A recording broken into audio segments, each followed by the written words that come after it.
Fans rocked T-Mobile Park last night with cheers and emotion after Edgar Martinez took the field. 18 seasons of consistency and patience is what led Edgar to become not only a Hall of Famer, but a legend. I had many people come to me in Cooperstown impressed with how many Mariners fans went to the Hall of Fame weekend. On Friday, the Oregon baseball team won the first game of the 3-game series against Loyola Marymount, 4-3. Left-handed pitcher Nico Teleshay was the star of the game as he retired all 4 hitters he faced to get the save in their first victory over LMU. Oregon led 4-1 headed into the 8th, but LMU rallied and scored 2 runs. Once Teleshay entered the game, he pitched a 1-2-3 in the 9th inning, striking out the first 2 hitters to record his first career save. 2 days ago, Kyle Lewis made his major league debut in right field, and well, he did not disappoint. Lewis became the first player in Major League history to hit a go-ahead or game-tying home run in the 5th inning or later in his first 2 career games.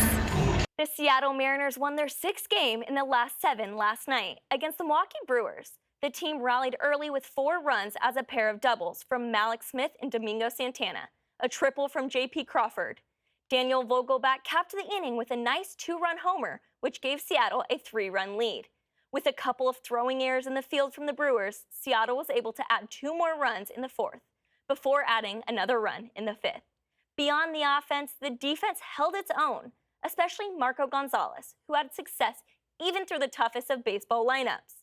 Gonzalez, a left-handed pitcher, controlled the strike zone during the 5 innings he was on the mound.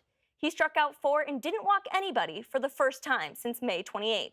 Gonzalez now has won his last 4 starts in the month of June. With other various injuries on the team, Austin Adams had to step up and find his role as a late-inning weapon for Scott Service. And the Mariners and Brewers look to play again tonight at 5:10 p.m. Tune in on Root Sports at 4:30 p.m. for the pregame show. On October 15th, the college softball world took a turn. A transfer portal was created, allowing student athletes an easier way to transfer. This new rule took a harsh toll on the Oregon Ducks softball team after head coach Mike White departed the program. Since then, 9 of the athletes, including junior pitcher Maggie Ballant, transferred or left the Jane entirely. Maggie Ballant knew what was best for her, but wanted to give the program a chance. When Mike White left, I was kind of up in the air of not knowing exactly how the season was going to play out. So I wanted to give Missy Lombardi a chance and give the girls a chance. You know, everyone was on board, super excited for the season. And with the process, my ideas of softball changed. I started lacking certain things and not having so much interest in certain concepts of the game. So I think it was for my best interest to leave the team and find something somewhere else. Ballant was Oregon's last returning pitcher and arguably the most important headed into the 2019 season.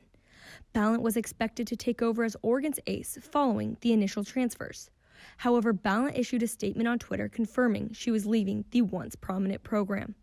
A quote from the statement wrote, "Due to the lack of trust and much frustration over the past 6 months, I have found myself questioning if Oregon is a good fit for me. So after careful consideration, I've decided that I need to move on." End quote. Ballant realized the Jane was no longer the place that brought her happiness. When I had my last bullpen, which I didn't know was my last bullpen actually, I sat in the Jane actually crying. Crying by myself as I'm sitting where the pitchers kind of hang out in the bullpen. There's a bench back there, and I'm crying, and I'm just thinking, this is not what I call home anymore. This is not my stadium. This is not my field. This is not my team. And I just felt like this discomfort inside me, and I'm thinking, I can't keep on coming here and thinking it's going to be something else. I think that's also one of the last straws, that I felt so alone in bullpen, where I've never felt alone on the softball fields.